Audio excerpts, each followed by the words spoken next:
6 मई 2024 को जो अनौपचारिक सत्र हुई थी, उसमें जैसे जो पहला ही प्रश्न था, तो उसमें जो कॉन्सेप्ट ऑफ रीबर्थ के बारे में जो प्रश्न पूछा गया था, तो उस पे आचार्य जी ने कहा था कि ये तो वृत्ति का होता है और इस पे बहुत सारे सत्रों में पहले चर्चा हो चुकी है।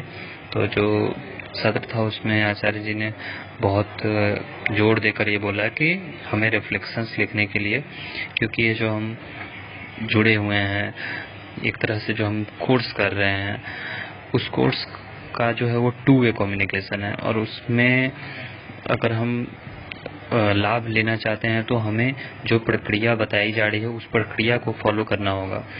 जैसे स्कूल कॉलेज में हम पढ़ते थे, उतनी शिद्दत से भी हम यहाँ नहीं पढ़ पा रहे हैं। तो जब स्कूल कॉलेज में हमें जैसे घिसटते रहते थे, वैसे ही इधर भी हालत हो जाएगी। तो वैसा नहीं होने देना है, हमें रिफ्लेक्शंस ये सभी लिखना है।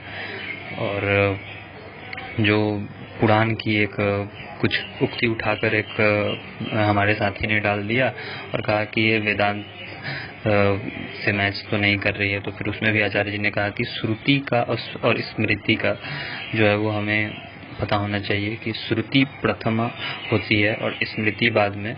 तो जो उपनिषद है वो श्रुति है और जो पुराण है वो स्मृति है। तो हमेशा श्रुति को ही दर्जा दिया जाएगा, प्राथमिकता दी जाएगी स्मृति के वनिस्पत।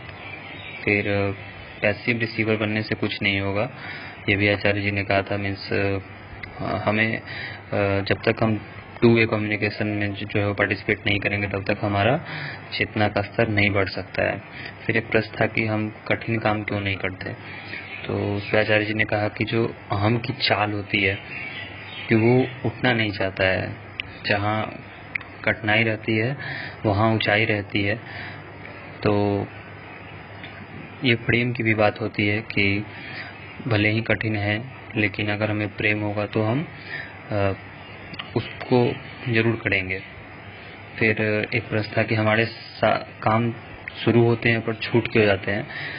तो इसमें आचार्य जी ने कहा था कि जो क्योंकि हमने उसे नहीं शुरू किया होता है, वो प्रकृति के जैसे शुरू होती है और प्रकृति के जैसे ही रुक जाती है। मीन्स वो माने वो एक रासायनिक प्रक्रिया ही थी, और उसे में अगर हम अहंकार को बैठा देते हैं तो हमें लगता है कि हमें से नहीं हो पा रही है।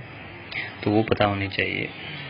कितना नींद कितना ले, तो नींद कोई संसाधन जैसी होनी चाहिए, उतना ही लेनी है जिससे अधिकतम काम हो सके। फिर नोट्स के बारे में भी आचार्य जी ने कहा था कि इसको एक ही बार नोट बना के नहीं रह जाना, उसमें बार बार पढ़ना है, सुधार करनी है और उसको रिवाइज करना है, उसको रिफाइन करना है। और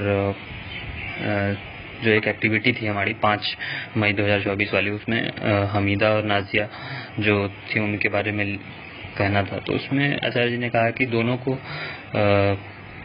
में जो है वो इज्जत तो बहुत मिली, शुरुआत भी अच्छा था, लेकिन जो उनका विरोध नहीं हो पाया, वो समाज का विरोध नहीं कर पाए, और इस वजह से उनको अंतिम समय में दुख भी बहुत झेलना पड़ा।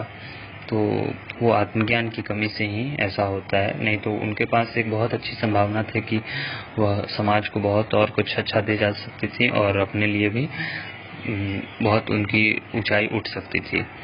तो ये था। और